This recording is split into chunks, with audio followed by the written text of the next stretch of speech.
The correct section is a U section. V section is not correct. The sharp V can cause stress when tying the hair up. Section too wide can pull and cause stress on the sides. V section too narrow will cause pinching and can cause you to install too many hair extensions. The recommended width is 1 centimetre. This can vary from different hair types. And when installing your hair extension, you want to make sure you are not installing at a graduation.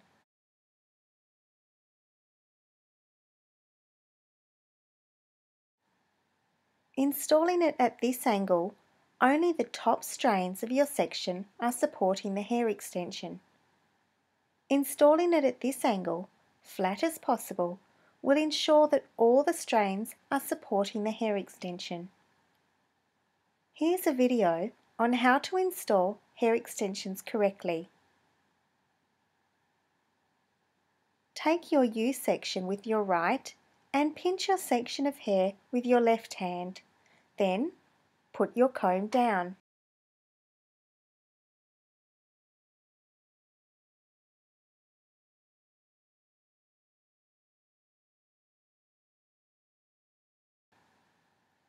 Now that your right hand is free, pull the threader with your right hand. Be sure not to block the hole of the nano ring with your fingers. Slide the nano ring close to the scalp with your left hand while the right hand keeps pulling the threader. Once the threader has been pulled out, your left hand is then in position to hold the hair and the nano ring like so. Place the threader down. Your right hand is then free to grab your extension. Place the extension behind the sectional hair. Your left hand holds both the sectional hair and your extension together. Your right hand is free. Pick up the clamping release pliers. Grab the nano ring with the clamp and release plier. Slide it over and onto the nano tip and clamp them together. Like in this video, you can see the natural hair is clamped over the hair extension. This process can then be reversed by unclamping the nano ring with the hole in the clamp and the release pliers.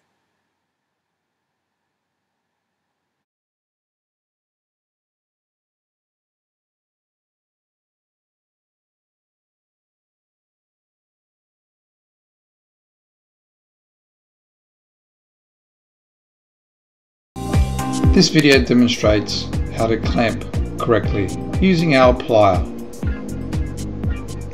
It's suggested to use the inside of the plier closest to the handle when clamping the ultra mini ring and the extender tube.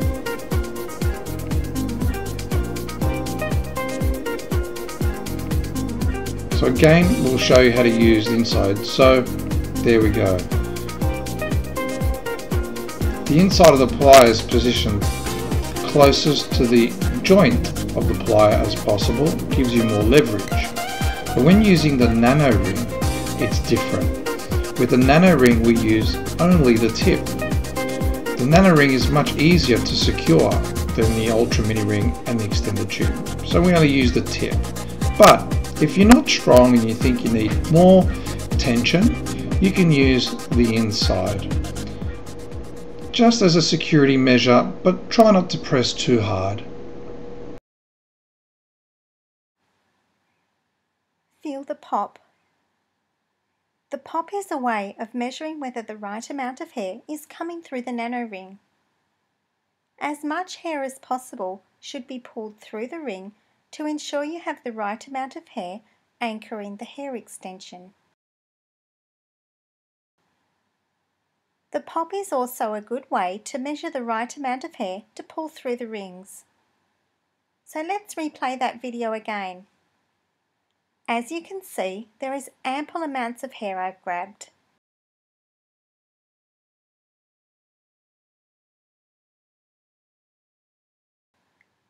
Make sure you have pulled ample amounts of hair through the nano ring to provide that pop.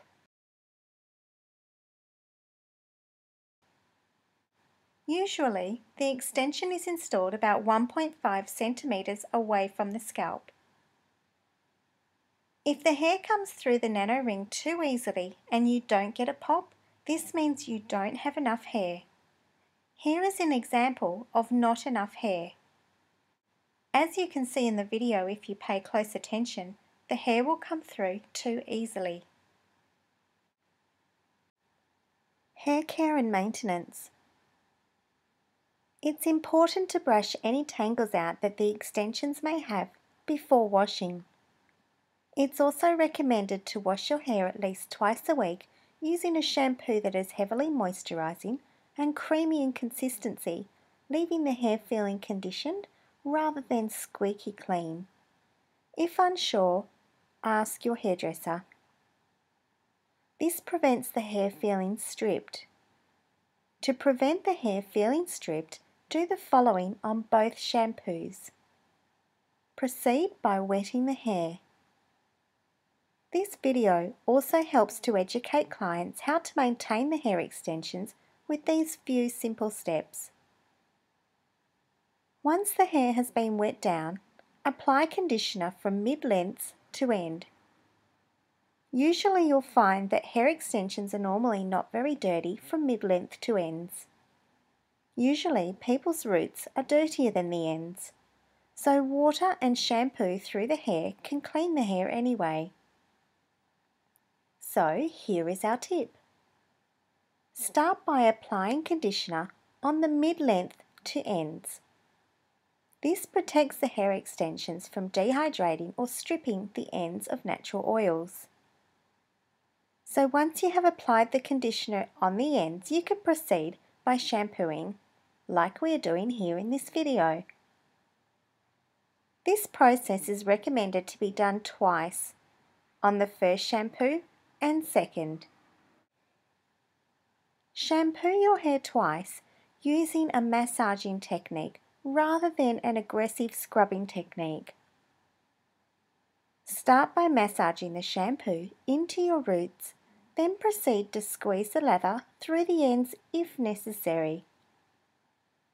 Shampooing twice is important because the first shampoo will help to nudge and break down any oil and dirt. The second shampoo will lather and help bring those oils and dirt to the surface to be rinsed off. Proceed to rinse the shampoo thoroughly from your hair. We always recommend the gentle washing motion and not to be too aggressive and tangle the hair up. Rinse gently.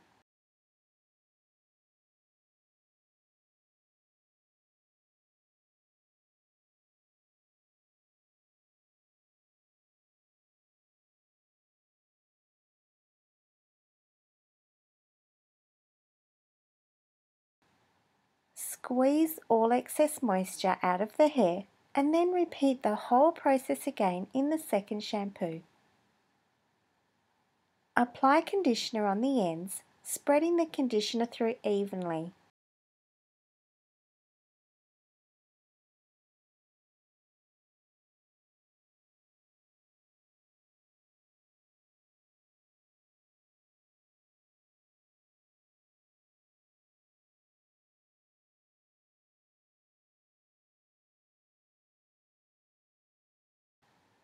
Apply the shampoo on the roots with a gentle washing motion.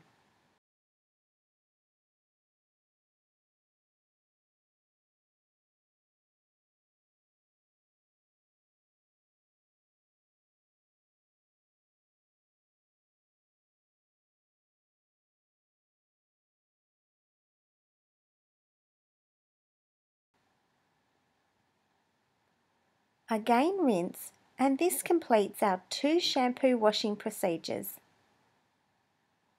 This keeps the integrity of the hair without tangling, removing all the oil in a person's hair.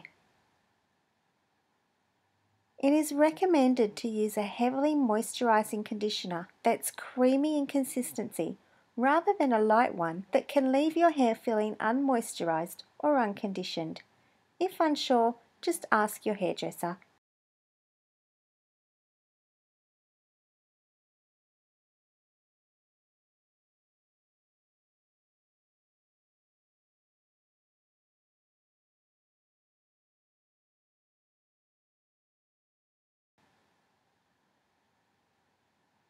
And then we recommend to towel dry the hair before applying the conditioner.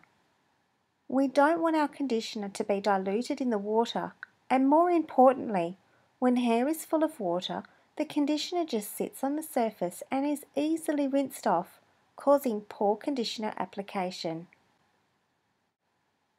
When the hair is dried, it can feel unconditioned.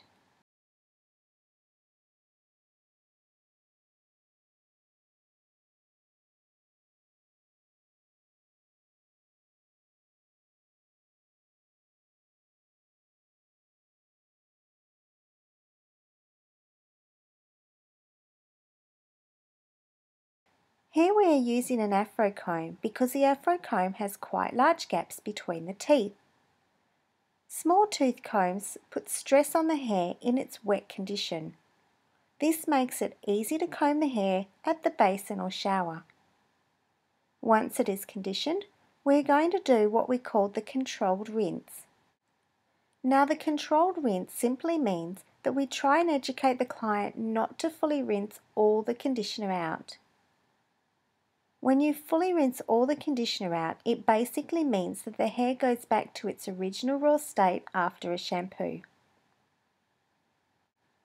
To avoid that raw, dry feeling, it's always important to keep 1% or 2% conditioner in the hair feeling slightly moisturized.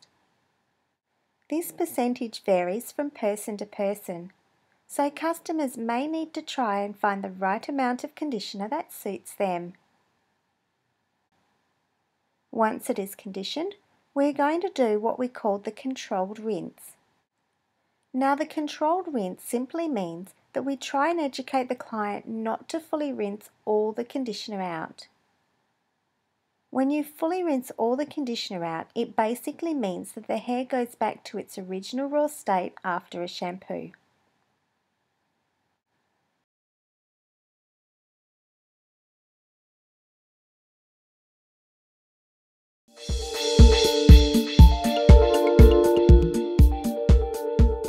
Now, that's the correct way to install the single hair extension. You can also learn more vital steps like the correct layout, mapping, so you can take them out and put them back in whenever your client wants. We also show you how to service Lusciouslox hair extensions correctly, which is our rotational plan. This is included in the advanced education or our professional education. Now before you log out, don't forget to download your vital information PDF files on your right hand side, and also wait for the button to download your certificate of completion. And you might want to visit the support page for further hints and tricks on how to maintain Lusciouslox hair extensions. Thank you, and do come again.